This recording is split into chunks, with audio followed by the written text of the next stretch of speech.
এই ভিডিওটা আগে দেখেন, তারপর কমেন্টে কিছু বইলা যান। দেখেন আগে ভিডিওটা দেখেন। আর্জেন্টিনা ফুটবল অ্যাসোসিয়েশনের বিরুদ্ধে উঠেছে যুক্তরাষ্ট্রে কোটি কোটি ডলার আর্থিক লেনদেনের অভিযোগ। এরই মধ্যে তদন্ত শুরু করেছে এফবিআই। শীর্ষ মার্কিন ব্যাংকগুলো ব্যবহার করে প্রায় $260 মিলিয়ন লেনদেনের অভিযোগ উঠেছে ফেডারেশন প্রধান ক্লদিও তাপিয়ার বিরুদ্ধে। এই তদন্তের জালে এবার জড়াতে পারেন আর্জেন্টিনার বর্তমান প্রেসিডেন্ট ও সাবেক কর্তারাও।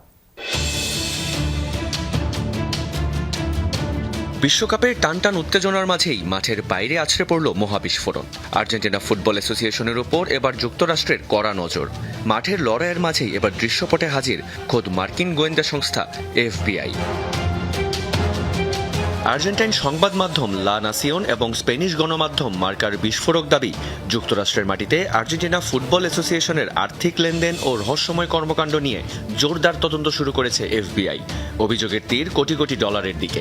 ক্লদিও তাপিয়ার নেতৃত্বাধীন এই ফুটবল সংস্থা মার্কিন আর্থিক ব্যবস্থার মধ্য দিয়ে কিভাবে বিপুল পরিমাণ ডলার লেনদেন করেছে তা জানতেই এখন মরিয়া ওয়াশিংটন।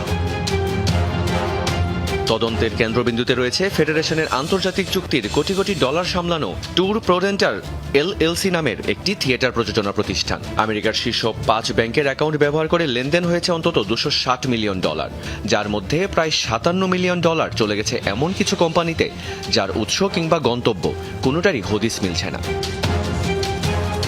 ইতোমধ্যে ব্যবসায়ী গৈলার্মো তোফোনি জবানবন্দি দিয়েছেন এফবিআই এর কাছে।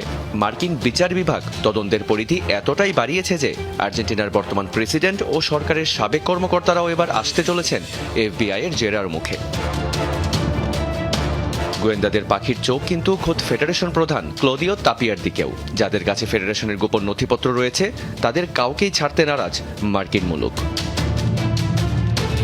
রিয়ান রাফতি, যমুনা স্পোর্টস। কি বুঝলেন? এটাই দুর্নীতি।